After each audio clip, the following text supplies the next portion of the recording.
चलिए तो एक बार फिर से शुरुआत करते हैं। जी हाँ दोस्तों, स्वागत है आप सभी का एजुकेशन केयर 6 में। रुक करते हैं बिहार की तरफ।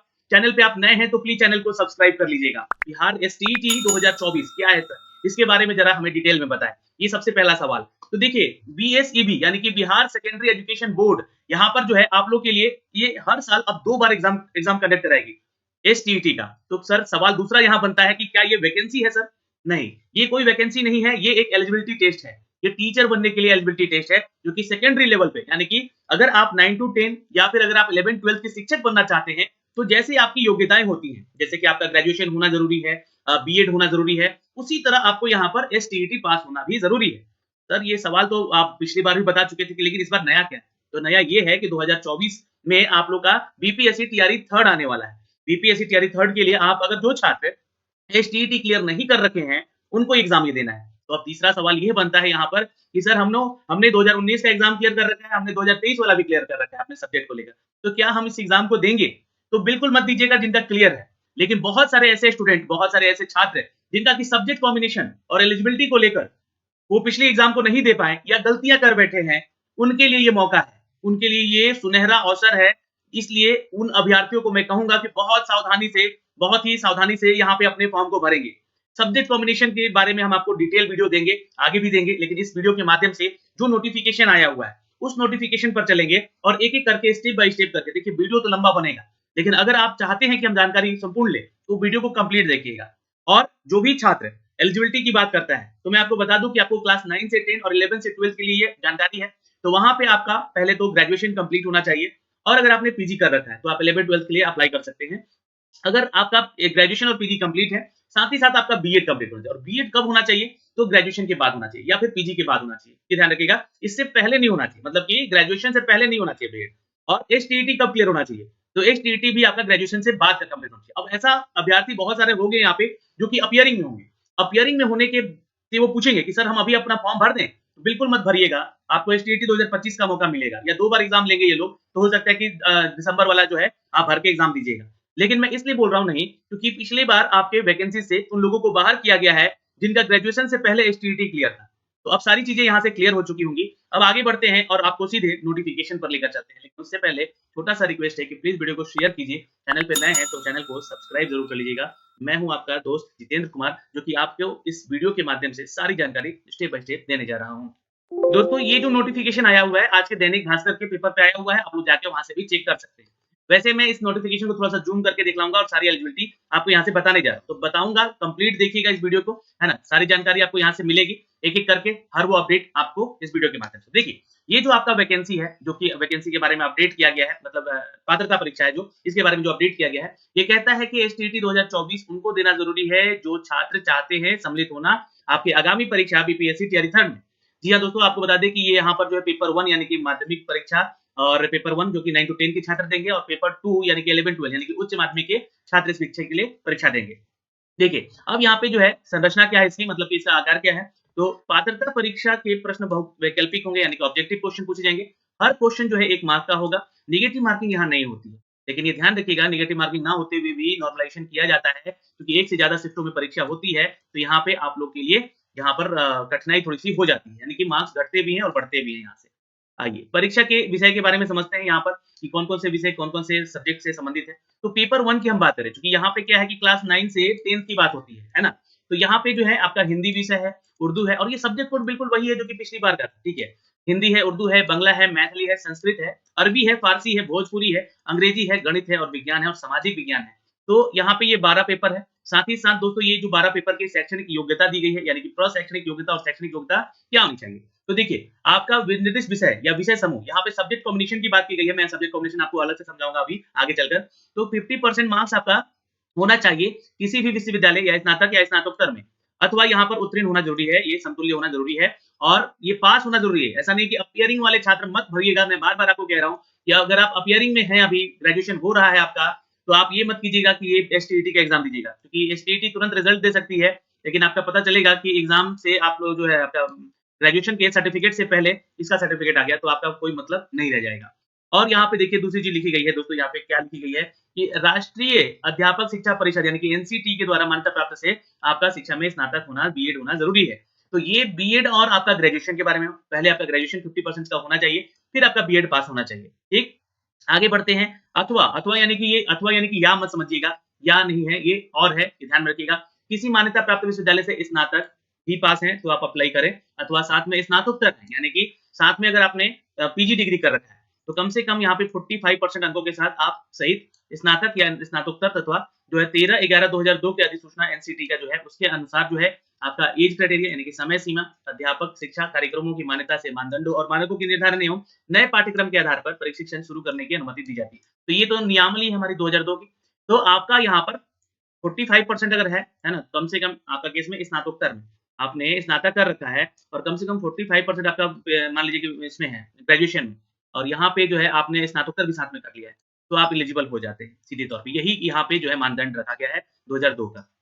फिर 2007 में एनसीटी के जो गाइडलाइन बदला, उसमें आपको साथ में स्नातक बीएड भी होना ज़रूरी था। तो इसलिए यहाँ पे लिखा गया है कि बीएड के स्नातक के साथ-साथ आपका बीएड होना, और अगर आपने पीजी कर रखा है तो भी आपका बीएड होना ज़रूरी है। ये चीज़ें हो गई यहाँ पे। अथवा यहाँ पे देखिएगा ये चीज़ें लिखी गई हैं कि राष्ट्रीय अध्यापक शिक्षा परिषद से मान्यता प्राप्त किसी भी संस्थान से विनिर्दिष्ट विषय में या विषय समूह में बीएड या फिर बीएससी एड या 4 वर्षीय, बहुत सारे लोग अब जो है ना 4 साल वाला जो बीएड कर रहे हैं, है ना? तो बीए एड या बीएससी एड आपने कर रखा है, यानी कि बीए प्लस एजुकेशन एलिमेंट्री जो है आपका, मतलब एजुकेशन जो आपका सर्टिफिकेट है बीएड का, वो कर रखा है साथ में 4 वर्ष वाला, तो भी आप एलिजिबल होते हैं यहाँ पे, ठीक है? तो ये जानकारी यहाँ से है इनके लिए, ये आपका एजुकेशन क्वालिफिकेशन।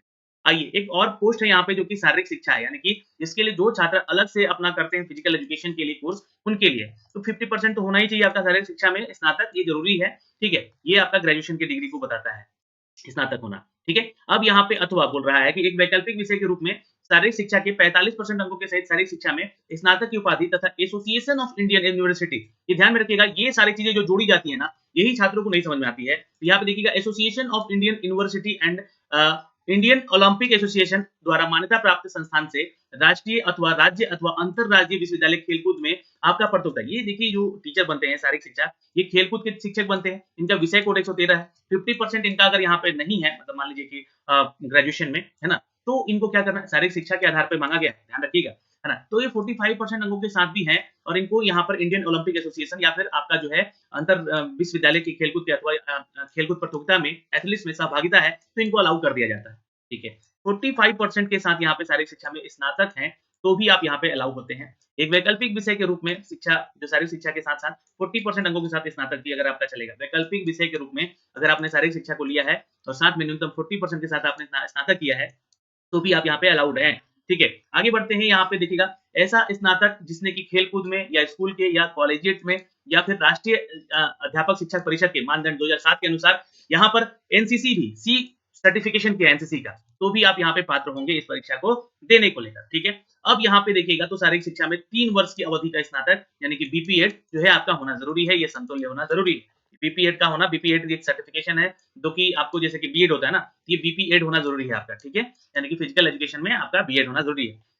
अथवा यहाँ पर ऐसे स्नातक जिसमें कि खेल-कूद में यहाँ पे एथलीट्स हैं, तो उनके लिए है ये, ध्यान रखिएगा। और यहाँ पे जो है 13/11/2002 के अनुसार एनसीटी का गाइडलाइन कहता है कि जो भी आपका मानदंड है वो बदला गया, ठीक है? अथवा यहाँ पर इसके नए पाठ्यक्रम लाए गए, अथवा प्रशिक्षण जो कि विनियम 2002 के अनुसार खेल-कूद विज्ञान, खेल-कूद प्रबंधन मैनेजमेंट, खेल-कूद कोचिंग यानी कि आप कोच हैं, योगा, ओलंपिक शिक्षा, खेल-कूद में पात्रता अगर रखते हैं, 1 साल का ये प्रशिक्षण होता है, इसमें स्नातक होता है ये।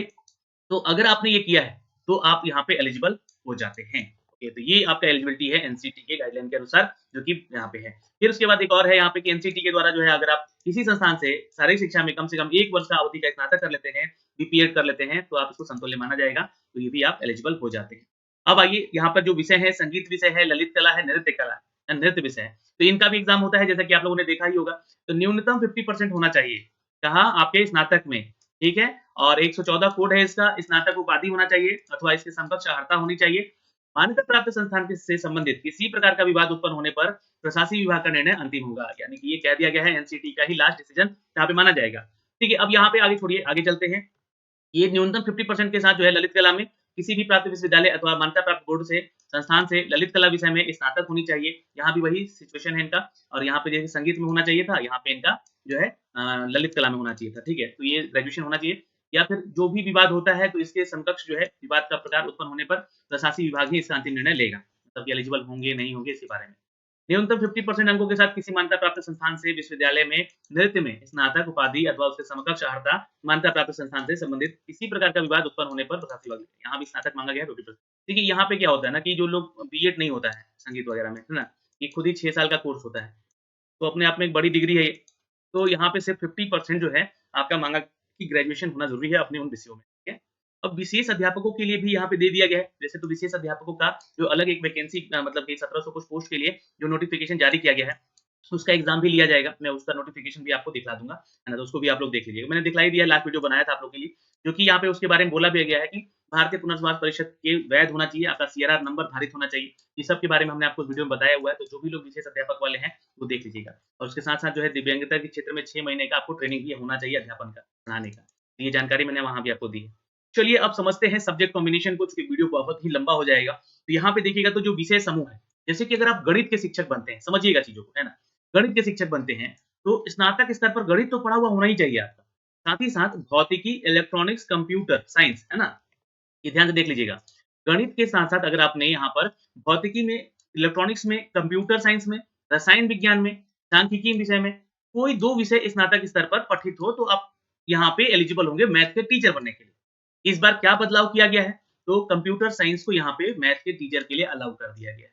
तो जो छात्र यहाँ पर इंजीनियरिंग किया है बीई, बीटेक से और उनका मैथ है साथ में पढ़ा हुआ, स्नातक स्तर पर अगर आपने मैथ पढ़ा है, तो आप एलिजिबल होते हैं यहाँ पर देखिएगा। और साथ में रसायन विज्ञान यानी कि केमिस्ट्री साइंस, सांख्यिकी विषय यानी कि जो आपका अकाउंटेंसी है, ठीक है? और यहाँ पर जो है विषय में कोई 2 विषय में स्नातक होना ज़रूरी है, कोई 2 विषय में। बस ये ध्यान रखिएगा आप गणित के शिक्षक बनेंगे। यहाँ पे 4 तरह के शिक्षक बनते हैं, एक गणित के, एक विज्ञान के, एक सामाजिक विज्ञान के और एक भाषा के। तो 4 में से जो गणित के शिक्षक बनेंगे, उनका सब्जेक्ट कॉम्बिनेशन मैथ के साथ होना चाहिए। इस बात का ज़िक्र यहाँ पर किया गया है, तो मैं आपको यही बता रहा हूँ कि स्नातक स्तर पर आपका जो है मैथ में और गणित के साथ-साथ जो है फिजिक्स हो तो चलेगा, जैसे कि बहुत लोग मैथ्स लिए रहते हैं और सब्सिडियरी में उनका फिजिक्स है, तो चलेगा, या मैथ लिए हैं, उनका सब्सिडियरी में इलेक्ट्रॉनिक्स है, तो चलेगा। कंप्यूटर मतलब मैथ के साथ-साथ कंप्यूटर साइंस भी लिए हैं, तो भी चलेगा। रसायन लिए हैं या मतलब मैथ केमिस्ट्री लिए हैं, तो भी चलेगा उनका, और मैथ के साथ उनका जो है सांख्यिकी है, तो भी चलेगा उनका। तो कोई 2 विषय में स्नातक स्तर पर पठित हो। अब ऐसा नहीं हो कि मतलब गणित में ही उनका जो है ऑनर्स होना चाहिए। हो सकता है कि बहुत लोग फिजिक्स में ऑनर्स हो, बहुत लोग इलेक्ट्रॉनिक्स में ऑनर्स हो, बहुत लोग कंप्यूटर साइंस में ऑनर्स है, बहुत लोग साइंस में है, रसायन साइंस में है, यानी कि केमिस्ट्री में है, बहुत लोग सांख्यिकी में है। तो यहाँ से अगर आपने अपना ग्रेजुएशन किया है और साथ में म मैथ रखा है, तो आपको जो है गणित के शिक्षक बनने से कोई नहीं रोकेगा। अथवा अथवा इंजीनियरिंग के से स्नातक किया आपने, सपोज़ मान लीजिए कि इंजीनियरिंग किया आपने। अब देखिएगा यहाँ पे अब मैं आपको एक जो कॉम्बिनेशन है, उसके बारे में थोड़ा-सा क्लियर कर दूँगा। अगर आपने कोई भी सेक्शन में, कोई भी डिसिप्लिन में आपने इंजीनियरिंग किया है, वो भी एक स्नातक की डिग्री होती है, जिसमें कि गणित की विशेषज्ञता होनी चाहिए प्लस।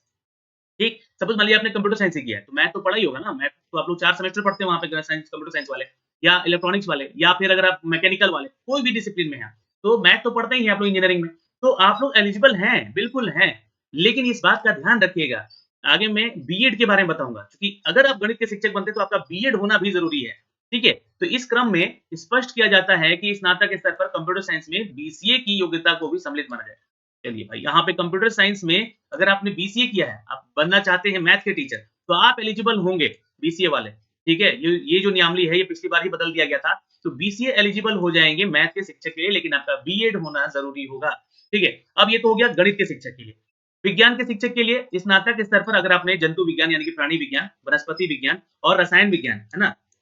पढ़े हैं तथा अथवा इंजीनियरिंग से स्नातक किया जिसमें कि विज्ञान की विशेषज्ञता। अब देखिए बहुत सारे लोग कन्फ्यूज़ यही होते हैं कि भैया जो विज्ञान वाला सेक्शन है, अगर ये विज्ञान वाला सेक्शन है, इसमें कैसे हम लोग एलिजिबल होंगे? क्योंकि इंजीनियरिंग में तो साइंस पढ़ा ही जाता है ना? तो इंजीनियरिंग से स्नातक किए जिसमें विज्ञान की विशेषज्ञता होनी चाहिए। जैसे कि बी फार्मा करते हैं आप लोग, या बायोटेक्नोलॉजी करते हैं, या माइक्रोबायोलॉजी करते हैं, या फिर अगर आपने ऐसा डिसिप्लिन में अपने अगर अपना कोर्स कर रखा है, जैसे कि उसमें साइंस जो है थोड़ा-सा ज़्यादा इम्पैक्ट करता हो आपके उस कोर्स को, है ना? जैसे कि बहुत लोग बीटेक, बायोटेक करते हैं, तो वो भी यहाँ पे कोर्स है जहाँ पे साइंस का जो है ना उपलब्धता उसमें ज़्यादा है। तो बहुत लोग केमिस्ट्री से ही इंजीनियरिंग करते हैं, बीई इन केमिस्ट्री बहुत लोग करते हैं, या बीई इन केमिकल इंजीनियरिंग, तो उसमें भी करते हैं। तो उसमें तो मैथ होता है, लेकिन साइंस का भी उपलब्धता होता है। तो ये ध्यान रखिएगा, विज्ञान की विशेषज्ञता होनी चाहिए। अपने आप कोर्स को थोड़ा देखिएगा, क्या आपका जो है कोर्स मैथ से संबंधित है या विज्ञान से संबंधित है? अगर इससे ज़्यादा रिलेटेड चीज़ें पूछनी है तो कमेंट कीजिएगा, मैं ज़रूर बताऊँगा। अपने डिसिप्लिन के बारे में बताइएगा हमें, तो मैं ज़रूर बताऊँगा कि आप विज्ञान से हैं या नहीं। तो ये तो समझ गए यहाँ पे, गणित का समझ गए, विज्ञान का समझ गए। विज्ञान में स्नातक स्तर पर अगर आपने बायोलॉजी में बॉटनी, जूलॉजी पढ़ा है, तो आप शिक्षक बनेंगे और साथ में जैसे कि बहुत लोग बॉटनी के साथ केमिस्ट्री लेते हैं, है ना? तो इनमें से एक विज्ञान की विशेषज्ञता होनी चाहिए। अब ऐसा नहीं यहाँ पे लिखा गया कि इनमें से 2 विषय होने चाहिए सब्जेक्ट कॉम्बिनेशन। विज्ञान का बहुत सिंपल फंडा है, यहाँ पे 2 चीज़ें नहीं रखी गई है ना? यहाँ पे या तो आपने बॉटनी में किया है तो आप विज्ञान के शिक्षक बनेंगे, जूलॉजी में किया है तो विज्ञान के शिक्षक बनेंगे और रसायन विषय में पठित होना चाहिए। मतलब कि इनके साथ-साथ जो है ना आपका केमिस्ट्री का सब्सिडियरी में होना ज़रूरी है, ठीक है? तो ये ज़रूरी है यहाँ पे और लिखा गया है एंड, है ना? विषय पठित हो अथवा यानी कि और अलग यहाँ पे क्वालिफिकेशन है, इंजीनियरिंग किए हैं स्नातक, उसमें आपका विज्ञान की विशेषज्ञता ज़रूरी है और इसके अंतर्गत उपयुक्त विषयों में इसके अलावा यानी कि तो यहाँ पे बायोटेक्नोलॉजी कर लिया है, माइक्रोबायोलॉजी कर लिया है, तो भी आप यहाँ पे एलिजिबल होते हैं। तो ये हो गया साइंस का कॉम्बिनेशन। फिर आते हैं सामाजिक विज्ञान के ऊपर यानी कि स्नातक स्तर पर आपका सहायक विषय यानी कि अब ये सहायक विषय लिख दिया गया यहाँ पे, है ना? और यहाँ पे प्रतिष्ठा विषय यानी कि आपका मेन पेपर और आपका जो है सब्सिडियरी पेपर के अंतर्गत इतिहास, भूगोल, अर्थशास्त्र, राजनीति शास्त्र में से किसी 2 विषय में उत्तीर्ण होना चाहिए। तो ये ध्यान रखिएगा सब्जेक्ट कॉम्बिनेशन सामाजिक विज्ञान का बहुत ही आसान है। अगर आप जो है मान लीजिए कि इतिहास लेते हैं, भूगोल लेते हैं, तो इनमें से एक पेपर होना और होना चाहिए, है ना? जैसे मान लीजिए कि आपने फर्स्ट पेपर में डाला इतिहास, हिस्ट्री डाला और सेकंड पेपर में डाल दिया आपने क्या तो राजनीति शास्त्र, पॉलिटी डाल दिया या फिर आपने जो है इकोनॉमी ले रखा है पहले में, है ना? या आप अर्थशास्त्र से आपने जो है मतलब आपने अपना ग्रेजुएशन किया है और आपका जो है एक विषय होना चाहिए आपका हिस्ट्री या ज्योग्राफी पढ़ा हुआ। ध्यान देखिएगा यहाँ पे यही बात लिखा गया है कि स्नातक स्तर पर सहायक विषय या प्रतिष्ठित विषय के अंतर्गत इतिहास, भूगोल, अर्थशास्त्र, राजनीति शास्त्र में किसी 2 विषय में उत्तीर्ण हो। तो ज़ाहिर-सी बात है अगर आप इतिहास पढ़े होंगे, तो साथ में या तो भूगोल पढ़े होंगे या तो पॉलिटी पढ़े होंगे, ये तो पढ़ा ही होगा। या फिर आपने अगर भूगोल लिया है अपना ऑनर पेपर में, या तो इतिहास रखा होगा या तो पॉलिटी रखा होगा, है ना? या इकोनॉमी भी बहुत लोग रखते हैं भूगोल के साथ-साथ। तो ऐसे में 2 विषय आपका पठित होना या उत्तीर्ण होना चाहिए, जिसमें कि अनिवार्य रूप से एक इतिहास या भूगोल का होना ज़रूरी है। अब ये इतिहास या भूगोल का होना ज़रूरी है आपका। जैसे कि मान लीजिए कि आप भूगोल लिए हैं ऑनर पेपर और दूसरा पेपर आपका भूगोल है ना? इतिहास है ना? या इतिहास भी है तो इधर भूगोल होना चाहिए, ये ध्यान रखिएगा। यही है इसका सब्जेक्ट कॉम्बिनेशन। फिर से मैं आपको समझा दूँ इसको कि इन चारों में से कोई 2 विषय आपका ग्रेजुएशन में पढ़ा होना चाहिए और इनमें से या तो इतिहास या तो विषय एक विषय रूप में होना ही चाहिए आपका पढ़ा हुआ, ठीक है? तो ये सारी जानकारी यहाँ से प्राचीन इतिहास विषय को यहाँ पर जो है विषय इतिहास के समकक्ष ही माना जाएगा। ये बात पिछली बार ही जोड़ दिया गया था। फिर आगे बढ़ते हैं भाषा से संबंधित। आइए सब्जेक्ट कॉम्बिनेशन देखते हैं। भाषा से संबंधित जो है आपका कॉम्बिनेशन इसमें माध्यमिक विद्यालय अध्यापक पद हेतु संबंधित विषयों के स्नातक पर ऑनर्स पेपर या फिर सब्सिडियरी के विषय में रूप में पढ़ होना चाहिए। तो आप भाषा के लिए शिक्षक बन सकते हैं। जैसे कि अगर आपने मेन पेपर भी हिंदी लेके या अंग्रेजी लेके या उर्दू लेके या बांग्ला लेके पढ़ा है, तो आप यहाँ पे जो है भाषा के शिक्षक बन सकते हैं। लेकिन अगर आपका वो पेपर सब्सिडी में भी है ना? तो भी आप यहाँ पे इसके शिक्षक बनेंगे क्योंकि 1 साल से ज़्यादा समय से आप लोग पढ़ते हैं इस विषय को, इसलिए भाषा के लिए कोई भी यहाँ पे कॉम्बिनेशन ज़्यादा टफ नहीं रखा गया। तो ये सारा चीज़ है यहाँ पर सब्जेक्ट कॉम्बिनेशन को लेकर इन विषयों को। फिर यहाँ पे देखिएगा शिक्षण और प्रशिक्षण की किसी भी उपाधि का मान्यता बिंदु पर अथवा किसी उपाधि विशेष समतुल्यता के बिंदु पर किसी भी तरह का विवाद होता है तो एनसीटी परामर्श देगा, उसी को अंतिम निर्णय माना जाएगा। ये बात यहाँ पे स्पष्ट कर दिया गया। तो आपका यहाँ पर ग्रेजुएशन होना चाहिए, बीएड होना चाहिए और अब ये एसटीईटी पेपर 1 क्लियर होना चाहिए आपके उन विषयों में। तो फॉर्म जब भरा जाएगा, फॉर्म कब से भरा जाएगा? तो ये आज से ही फॉर्म भरा जाएगा, इसके बारे में जानकारी मैं अभी आके दूँगा आगे, है ना? फॉर्म कैसे भरा जाएगा उसका भी मैं वीडियो बना के दूँगा आपको। फिर देखते हैं यहाँ पे जो आपका पेपर 2 की चर्चा होने लगती है उच्च माध्यमिक में, तो ये सारे वो विषय कोड हैं और विषय हैं, जिनके बारे में ये जानकारी दी गई। अब ये देख सकते हैं यहाँ पे चूँकि 11th-12th में क्या होता है, कि 11th-12th में आप लोगों का विशेषज्ञता खोजा जाता है टीचर का, कि उसी विषय के टीचर होने चाहिए। जैसे कि हिंदी है, तो हिंदी के विशेष टीचर होंगे, उर्दू के विशेष होंगे, अंग्रेजी भी है, बांग्ला है, मैथिली है, मगही, अरबी, फारसी, भोजपुरी, पाली, प्राकृत और यहाँ पर देखिएगा तो गणित है, विज्ञान है, भौतिकी विज्ञान है, फिर जंतु विज्ञान है, समाजशास्त्र है, अर्थशास्त्र है, दर्शन शास्त्र है, मनोविज्ञान है, गृह विज्ञान है, वनस्पति विज्ञान है, वाणिज्य है। कॉमर्स वाले भी हैं यहाँ पे और कंप्यूटर साइंस वाले भी हैं। तो इनकी एलिजिबिलिटी है और कृषि वालों का भी यहाँ पे दिया गया है। पिछली बार तो वैकेंसीज़ ही नहीं दी गई थी, लेकिन यहाँ पे एग्ज़ाम ले लिया गया था। तो इस बार भी कोई हो सकता है कि वैकेंसी जोड़ी जाए कृषि वालों के लिए, तो इसके लिए तो हम लोग आवाज़ इस बार पक्का से उठाने वाले हैं। पिछली बार भी बोले थे लेकिन सरकार सुनी नहीं इस चीज़ को लेकर। तो यहाँ पे एलिजिबिलिटी क्या होनी चाहिए? तो यहाँ पे देखिए आपका 50% के साथ-साथ स्नातक होना चाहिए और साथ ही साथ यहाँ पे स्नातक के साथ-साथ आपका पीजी भी माँगा गया है, बहुत सारे विषयों में पीजी होना चाहिए, ठीक है? अब यहाँ पे देखिए 50% के साथ आपका स्नातक, ठीक? स्नातक किसी भी मान्यता प्राप्त से स्नातकोत्तर उत्तीर्ण होना चाहिए और एनसीटीई की गाइडलाइन के अनुसार यहाँ पर स्नातक बीएड होना चाहिए। तो बीएड तो आपका स्नातक के बाद ही होगा, तो फिलहाल ये तो ध्यान रखिएगा। स्नातकोत्तर मतलब कि मेन हो गया यहाँ पे, है ना? यानी पीजी डिग्री होना चाहिए। अगर आपका 45% अंकों के साथ सहित स्नातकोत्तर है तो भी आप एलिजिबल होते हैं इन सभी जो कि नियमावली के अनुसार। यहाँ पे जो बातें वही लिखी गई है जो मैंने अभी यहाँ पे आपको बताई है बीपीएससी सॉरी एसटीईटी पेपर 1 के लिए, वही बातें यहाँ भी लिखी गई है। किसी भी मान्यता प्राप्त विश्वविद्यालय से कम 50% अंकों के साथ आपका स्नातकोत्तर यानी कि होना चाहिए, बीएड या बीएससी एड होना चाहिए, ये वाला अलग है आपका क्वालिफिकेशन, ठीक है। फिर किसी भी मान्यता प्राप्त बोर्ड के साथ यहाँ पे 55% अंकों के साथ अगर आपने यहाँ पर निर्दिष्ट विषय में स्नातकोत्तर किया है और 3 साल का ये बीएड वाला कोर्स किया है एमएड के साथ, ये इंटीग्रेटेड कोर्स होता है, तो भी आप एलिजिबल होते हैं।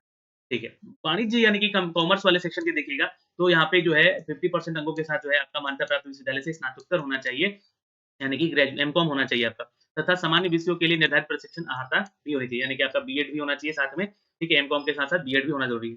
कंप्यूटर साइंस में देखिएगा तो बहुत सारा क्वालिफिकेशन यहाँ पे है, 50% के साथ जो है आपका डीओसीसी में, है ना? ए लेवल का सर्टिफिकेशन होना चाहिए जो कि एक स्नातकोत्तर की उपाधि होती है ये, यानी कि पीजी का डिग्री होता है ये। फिर उसके अलावा यहाँ पे 50% अंकों के साथ जो है अगर आपने बीटेक किया है फिर आपने कंप्यूटर साइंस में आईटी में बीटेक किया है, कंप्यूटर साइंस में आईटी में, तो आप एलिजिबल होते हैं, ठीक है। ये ध्यान रखिएगा यहाँ पर बीएड की ज़रूरत नहीं होती है, ठीक है। इस क्वालिफिकेशन के साथ-साथ आपका बीएड का होना ज़रूरी नहीं है। अथवा यहाँ पर बता दें कि किसी भी मान्यता प्राप्त संस्थान से आपने एन एआईसीटीई के अनुसार यानी कि जो भी आपका है किसी भी स्ट्रीम में आपने बीई बीटेक किया है, तो कंप्यूटर में पोस्ट ग्रेजुएशन डिप्लोमा होना ज़रूरी है, यानी कि पीजी डिग्री इन कंप्यूटर में होना ज़रूरी है। ये ध्यान रखिएगा, ये पीजीडीसीए का सर्टिफिकेट नहीं माँगा जा रहा है यहाँ पे, नहीं तो बाहर हो जाइएगा, मैं बता दूँ आपको। 1 साल वाला नहीं होना चाहिए, कम से कम 2 साल का होना चाहिए, इस बात का ध्यान रखिएगा। किसी भी मान्यता प्राप्त विश्वविद्यालय से कंप्यूटर साइंस में स्नातकोत्तर एमसीए होना चाहिए, या स्नातक यानी कि पीजी डिग्री और कंप्यूटर साइंस में होना चाहिए, या फिर एमसीए हैं आप, तो भी आप अप्लाई कर सकते हैं। किसी भी मान्यता प्राप्त विश्वविद्यालय से कंप्यूटर साइंस में स्नातक या फिर बीसीए किए हैं, है ना? या समकक्ष किसी भी विषय में स्नातकोत्तर है। बीसीए के साथ-साथ आपको जो है स्नातकोत्तर होना ज़रूरी होता है यहाँ पे। और यहाँ पे जो है जो भी छात्र ने डीओक लेवल पर, है ना? डीओक लेवल पर बी का सर्टिफिकेशन किया है जो कि एक स्नातकोत्तर का ही डिग्री होता है, तो भी आप एलिजिबल हैं। फिर सूचना के प्रौद्योगिकी मंत्रालय के अनुसार अगर देखें तो डीओक-सीसी का अगर आपने सी लेवल का सर्टिफिकेशन किया है, जो कि स्नातक स्तर का होता है, तो भी आप एलिजिबल होते हैं। या ध्यान रखिएगा एमसीए आपने किया है 3 साल का 6 सेमेस्टर वाला, तो भी आप एलिजिबल होते हैं। कंप्यूटर विज्ञान विषय के लिए बीएड योग्यता अनिवार्य नहीं है, ये बात यहाँ पर साफ-साफ लिख दी गई है। ये ध्यान रखिएगा कंप्यूटर साइंस वाले। कृषि के लिए देख लें तो 50% अंकों के साथ-साथ जो है आपका यहाँ पर विषय समूह के मान्यता प्राप्त विश्वविद्यालय से संस्थान से कृषि विज्ञान में स्नातक स्नातक तो है ही, तथा agronomy, plant breeding, genetic, entomology, plant pathology, seed science technology, soil science और हॉर्टिकल्चर में किसी विषय में स्नातकोत्तर आपका यानी कि पीजी डिग्री होना ज़रूरी है। मतलब कि 50% अंकों के साथ आपका जो है इन विषय समूह ये सब्जेक्ट कॉम्बिनेशन यहाँ पे दे दिया गया है, जो कि आपका ये होना ज़रूरी है। और ये बता दें कि 11th-12th में ही आप कृषि के शिक्षक बन पाएँगे। और किसी भी प्रकार का विवाद उत्पन्न होता है तो आपका जो निर्णय लेगा आपका प्रशासनिक विभाग ही इसके ऊपर निर्णय लेगा। ये हो गया सब्जेक्ट कॉम्बिनेशन को लेकर दोस्तों यहाँ पे चर्चा। अब आगे चलते हैं यहाँ पे जो भी बातें कही गई हैं, संगीत को लेकर भी यहाँ पे चीज़ें दे दी गई हैं, है ना? जो 11th-12th में छात्र जाएँगे, 50% अंकों के साथ किसी भी मान्यता प्राप्त विश्वविद्यालय से आपका जो है स्नातकोत्तर होना ज़रूरी है। मान्यता प्राप्त संस्थान से किसी प्रकार का विवाद उत्पन्न होता है तो प्रशासनिक विभाग अंतिम निर्णय होगा। यहाँ पे भी बीएड का ज़रूरत नहीं पड़ता है वैसे तो, ठीक है? बट मास्टर डिग्री होना ज़रूरी है, ये ध्यान रखिएगा। देखिए, विषय समूह क्या है? फिज़िक्स में अगर आप टीचर बनते हैं 11th-12th के लिए, तो अगर आपने फिज़िक्स में या अप्लाइड फिज़िक्स में या इलेक्ट्रॉनिक्स में या न्यूक्लियर फिज़िक्स में आपने कोर्स कर रखा है, तो आपका जो है पोस्ट ग्रेजुएशन होना चाहिए इनमें। केमिस्ट्री के लिए आप जाते हैं, तो केमिस्ट्री या बायोकेमिस्ट्री में आपका जो है पोस्ट ग्रेजुएशन होना चाहिए। इकोनॉमिक्स से आप अप्लाई करते हैं टीचर के लिए, तो economy, applied economy, business economy में आपका पीजी होना चाहिए। कॉमर्स से आप अप्लाई करते हैं, तो आप मास्टर डिग्री होना ज़रूरी है। However holder of the degree of the M Com in applied business economy shall not be. यहाँ पे जो है कॉमर्स में जो है बिज़नेस स्टडी वाले छात्र अप्लाई नहीं करेंगे। ना ही एमकॉम इन अप्लाइड या फिर ये जो है ये लोग जो है अप्लाई नहीं करेंगे। ध्यान रखिएगा सिर्फ एमकॉम होना चाहिए सिंपल प्लेन आपका तो अप्लाई कर सकते हैं। बॉटनी जूलॉजी के लिए अगर आप आते हैं तो बॉटनी जूलॉजी में लाइफ साइंस में, बायोलॉजी साइंस में, जेनेटिक में, माइक्रोबायोलॉजी में, बायोटेक्नोलॉजी में, माइक्रोबायोलॉजी में या प्लांट फिजियोलॉजी में तो आपका डिग्री है तो पीजी का डिग्री इसमें होना चाहिए। मैथ के शिक्षक बनते हैं तो मैथमेटिक्स में या अप्लाइड मैथमेटिक्स में आपका पीजी होना चाहिए। ये हो गया आपका सब्जेक्ट कॉम्बिनेशन 11th-12th को लेकर। ताकि इसके ऊपर जो भी निर्णय होता है अंतिम निर्णय एनसीटी का ही होता है। अब देखिएगा जो सिलेबस की बात की गई है यहाँ पे, तो ये जो है सिलेबस पेपर 1 और पेपर 2 के लिए जो है आपका उच्च माध्यमिक वाला और अगर पेपर 1 देते हैं तो माध्यमिक वाला जो सिलेबस है वही आपसे क्वेश्चन आंसर पूछे जाएँगे एग्ज़ाम में उसी के आधार पे। परीक्षा का पैटर्न है कि 150 नंबर का पेपर होगा जहाँ पे आपके विषय वस्तु से 100 क्वेश्चन और शिक्षण कला से यानी कि सीडीपी से जो है 50 नंबर का क्वेश्चन रहेगा ही रहेगा क्योंकि आप शिक्षक बनने जा रहे हो तो पढ़ के जाइएगा। अर्हता अंक यहाँ पे जो है आवेदक जो है भारतीय नागरिक होना चाहिए यानी कि ऑल इंडिया जो छात्र हैं अप्लाई कर सकते हैं, इस एग्जाम को दे सकते हैं। लेकिन ध्यान रखिएगा अपने कैटेगरी में ही इस बार एग्जाम दीजिएगा। अपना कैटेगरी डाल के कि अगर आप अदर स्टेट से आते हैं तो अदर स्टेट वाले छात्र यहाँ पे जनरल डालेंगे, नहीं तो फिर उनका जो है बीपीएससी के दौरान जो है जब नियुक्ति होगा तो उस समय समस्या आ सकती है। क्योंकि वहाँ पे मांगता है कैटेगरी वाइज, और वहां पे चाहता है कि बीपीएससी में वही छात्र को आरक्षण मिले जो कि बिहार के हैं। तो इसलिए ध्यान में रखिएगा, आप लोग जनरल से ही आवेदन कीजिएगा जो अदर स्टेट के छात्र हैं। बिहार में अगर हम बात करें यहाँ पे, तो बिहार राज्य विद्यालय अध्यापक की जो नियमावली 2023 है उसको फॉलो किया जाएगा यहाँ पे, ठीक है। बिहार राज्य विद्यालय अध्यापक की जो नियमावली 2023 वाली, उसके प्रावधान के अनुसार ये सारे नियम हैं यहाँ पे, जो बदलाव किए गए हैं, है ना, उनको भी पढ़ लीजिएगा। माध्यमिक और उच्च माध्यमिक के अंतर्गत जो है विषय और विषय समूह का शैक्षणिक और प्रशिक्षण योग्यता आपके पास होना चाहिए, तभी आप एलिजिबल होते हैं, जो कि मैंने आपको बता दिया है। और यहाँ पे बोल रहे हैं कि माध्यमिक शिक्षक पात्रता परीक्षा एसटी 2024 में एससी एसटी या फिर ओबीसी, ईबीसी और दिव्यांग कैटेगरी के छात्र, जैसे कि शैक्षणिक और प्रशैक्षणिक योग्यता की न्यूनतम जो है निर्धारित हरतांक 5% की छूट इनको दे होगी। तो ये अब यहाँ पे इस बार जोड़ दिया गया है, इस बात का ध्यान रखिएगा। पिछली बार इसको नहीं जोड़ा गया था। 5% का छूट इनको मिलेगा जो बिहार के छात्र हैं, है ना? जो इनको छूट मिलेगा 5% का उनके मार्क्स में। फिर बात हो रही है एज क्राइटेरिया को लेकर, तो यहाँ पर 21 साल कम से कम उम्र होना चाहिए और मैक्सिमम 37 साल, है ना? महिला है तो 40 साल, पिछड़ा वर्ग से हैं तो 40 साल, ईबीसी से हैं तो 40 साल, एससी एसटी मेल फीमेल है तो 42 साल तक आप आवेदन कर सकते हैं। ये 1/8/2024 तक जो है आपका एज कैलकुलेशन का डेट रखा गया है, यानी कि 1 अगस्त 2024 का आपका उम्र सीमा 37 साल से ऊपर नहीं होना चाहिए। तो इस बार भी बहुत सारे छात्र एग्ज़ाम दे पाएँगे भाई, है ना? ये चीज़ें हैं यहाँ पे, शासनिक की गई हैं। ये जो है आपका उत्तीर्णांक है, यानी कि इतना नंबर आपको लेकर आना होगा तो आप क्वालीफाई समझे जाएँगे। यह माध्यमिक शिक्षक पात्रता 2024 का ये उत्तीर्णांक है। सामान्य कैटेगरी के लिए 50% यानी कि 150 नंबर का एग्ज़ाम होगा तो 50% यानी 75 नंबर लेकर आना होगा। पिछड़ा वर्ग के लिए यहाँ पर जो है 45.5, अत्यंत पिछड़ा के लिए 42.5, एससी-एसटी के लिए 40%, दिव्यांग के लिए 40 और महिला के लिए 40%। अब ये जो है अगर आप अदर स्टेट से आते हैं, तो आप अदर स्टेट में आएँगे तो सामान्य वर्ग यानी कि आपको 50% मार्क्स यानी 75 नंबर लेकर आना होगा। इस बात का ध्यान ज़रूर रखिएगा। ये सिर्फ़ बिहार के छात्रों के लिए आरक्षण की बात की गई है। प्रमाण पत्र की बात करें यहाँ पर, तो आपका पेपर 1, पेपर 2 का उत्तीर्ण सभी अभ्यर्थियों का उत्तीर्णता प्रमाण पत्र निर्गत किया जाएगा आगे चलकर, ठीक है? और उत्तीर्णता प्रमाण पत्र की वैधता जो है लाइफ टाइम होती है, ये भी आप ध्यान रखिएगा। तो इसलिए मैं बोल रहा था कि जो भी छात्र हैं यहाँ पे एग्ज़ाम दे दिए हैं, पास हैं, वो मत अप्लाई कीजिएगा। जो लोग यहाँ पे गलती से फॉर्म भर दिए थे, गलत फॉर्म भर दिए थे, सब्जेक्ट कॉम्बिनेशन गलत कर दिए थे, तो उनको यहाँ पर ध्यान से फॉर्म भरना है, इसी बात का ध्यान रखिएगा। फॉर्म भरने का जो आपका पेपर 1, पेपर 2 का बात किया गया है, तो ₹960 है पेपर 1 और पेपर 2 के लिए, जो कि जनरल कैटेगरी, ईडब्ल्यूएस और ओबीसी, ईबीसी कैटेगरी से आते हैं, और अगर दोनों पेपर आप लोग भरते हैं तो 1440। एससी-एसटी वाले भरते हैं पेपर 1, पेपर 2 तो 760, और दोनों पेपर भरते हैं तो यहाँ पे जो है ₹1140, ठीक है? इनमें से कोई एक पेपर भरिएगा तो 960 या 760 लगेगा, बाकी दोनों भरिएगा तो 1440 और 1140 आपका क्रमशः लगेगा। नॉर्मलाइज़ेशन के बारे में मैं चर्चा करूँगा, क्योंकि यहाँ पे नॉर्मलाइज़ेशन बिल्कुल सेम ही है ना? अगर आपका 75 में अगर कुछ नंबर कम आता है, तो आपका जो है नॉर्मलाइज़ेशन करके अगर नंबर बढ़ जाते हैं या घट जाते हैं, तो उसकी ज़िम्मेवारी आयोग ही लेती है। नॉर्मलाइज़ेशन का वो प्रोसेस है, मैं आपको अलग से बता दूँगा बना के। तो प्रवेश पत्र की अवधि जो है यहाँ पर ध्यान रखिएगा, सीबीटी जो एग्ज़ाम होगा, ये 2.5 घंटे का एग्ज़ाम होगा आपका, 150 मिनट का। और ऑनलाइन परीक्षा जो है आपकी होगी, शुल्क जमा भी आपका ऑनलाइन ही होगा सब कुछ, ठीक है। परीक्षा आवेदन पत्र जो है यहाँ पे विधि, तो आपको बीएसईबी के इस ऑफिशियल वेबसाइट पे जाना है, bsebstet2024.com पर जाके क्लिक करके जो है आप जो है आवेदन कर सकते हैं। अपना ईमेल आईडी, अपना मोबाइल नंबर यहाँ पे डालेंगे और इसके लिए आप आवेदन कर सकते हैं। आवेदन करने के समय ध्यान रखिएगा, आपको पहले आपका रजिस्ट्रेशन होगा, फिर आपका फॉर्म भरा जाएगा, फिर अपलोड फोटोग्राफ होंगे और हस्ताक्षर होंगे। रंगीन फोटोग्राफ आपको रिसेंटली डालना होगा। फोटो खिंचवाने के समय सिर और टोपी, कपड़ा पर, चश्मा पर नहीं रखना होगा। परीक्षा शुल्क का भुगतान जो है ये ध्यान रखिएगा यहाँ पे करना होगा उसके बाद, और फाइनली आप जो है इसका पेमेंट कर लें। मैं इसका फॉर्म भर के बताऊँगा अभी आप लोग को।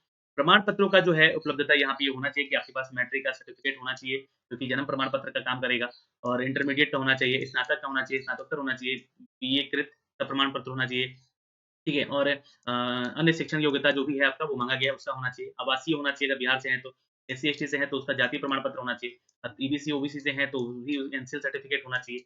और ये ध्यान रखिएगा, ये एनसीएल सर्टिफिकेट जो है ना, ये आपके पिता के आधार का होना चाहिए, ना कि पति के आधार का। जो भी महिलाएँ है ना, उनको लिए यहाँ पे लिख दिया गया है। महिलाओं के जाति अद्यतन क्रीमी लेयर रहित प्रमाण पत्र उनके पिता के नाम का होना चाहिए, और पता भी निर्गत होना चाहिए, ना कि उनके पति का।